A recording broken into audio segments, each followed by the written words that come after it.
Corona ಸೋಂಕು ಪತ್ತೆಯಾಗಿರುವಂತಹ ಹಿನ್ನೆಲೆಯಲ್ಲಿ seal down ಮಾಡಲಾಗಿರುವಂತಹ ಬಂಟ್ವಾಳದ ರಥಬೀದಿಯನ್ನ seal down ನಿಂದ ಮುಕ್ತಗೊಳಿಸಬೇಕು ಅಂತ ಆಗ್ರಹಿಸಿ ಬಂಟ್ವಾಳ ಪುರಸಭೆಯ ವಾಸಿಗಳು ಹಠಾತ್ ಪ್ರತಿಭಟನೆ ನಡೆಸಿದ ಘಟನೆ ನಡೆದಿದೆ.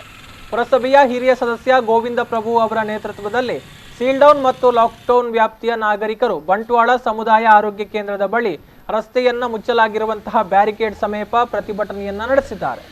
ಮಹಿಳೆಯರು ಸೇರಿದಂತೆ ನೂರಾರು ಮಂದಿ ಪ್ರತಿಭಟನೆಯಲ್ಲಿ ಭಾಗವಹಿಸಿ ಸೀಲ್ ಡೌನ್ನ ಅವಧಿ ಮುಗಿದರೂ ಕೂಡ ಮತ್ತೆ ರಥಬೀದಿಯನ್ನ ಸಂಚಾರಕ್ಕೆ ಮುಕ್ತಗೊಳಿಸದ ಅಧಿಕಾರಿಗಳ ಕ್ರಮವನ್ನ ಖಂಡಿಸಿದ್ದಾರೆ.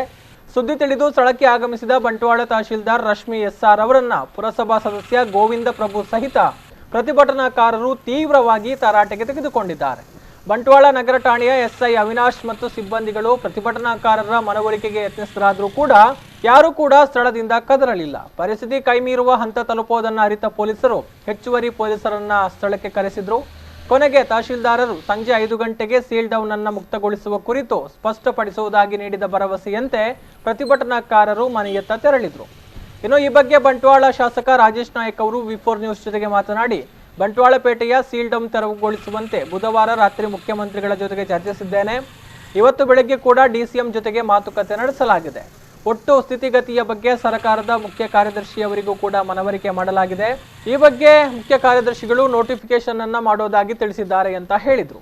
ಇನ್ನು ಮಾಜಿ ಸಚಿವ ಬಿ ರಮಣತ್ರೈ ಅವರು ಕೂಡ ಮಾತನಾಡಿ, ಬಂಟ್ವಾಳಪೇಟೆಯನ್ನ ಅವೈಜ್ಞಾನಿಕವಾಗಿ ಸೀಲ್ ಡೌನ್ ಮಾಡಲಾಗಿದೆ ಅಂತ ನಾಗರಿಕರು ಹೇಳ್ತಾ ಇದ್ದಾರೆ. ಅದನ್ನ ಮೇಲಧಿಕಾರಿಗಳು ಪರಿಶೀಲಿಸಿ ನಿರ್ದಿಷ್ಟವಾದ ತೀರ್ಮಾನವನ್ನ ತೆಗೆದುಕೊಳ್ಳಬೇಕು, ಈ ಗೊಂದಲವನ್ನ ಸರಿಪಡಿಸಬೇಕು ಅಂತ ಹೇಳಿದ್ದಾರೆ. ಅವೈಜ್ಞಾನಿಕವಾಗಿ ಅಂತ ನಾಗರಿಕರು ಕೆಲವು ಹೇಳ್ತಾ ಇದ್ದಾರೆ. ಅದನ್ನು ಮೇಲಧಿಕಾರಿಗಳು ಪರಿಶೀಲಿಸಿ ಒಂದು ನಿರ್ದಿಷ್ಟವಾದ ತೀರ್ಮಾನ ತೆಗೆದುಕೊಂಡು ಹೀಗೆ ಬಿಡಿದೆ ಒಂದು ಕ್ರಮ ಮಾಡಬೇಕು ಅಲ್ವಾ. ಅವೈಜ್ಞಾನಿಕವಾಗಿದ್ದರೆ ತೊಂದರೆ ಆಗಬಾರ್ದು ಜನರಿಗೆ.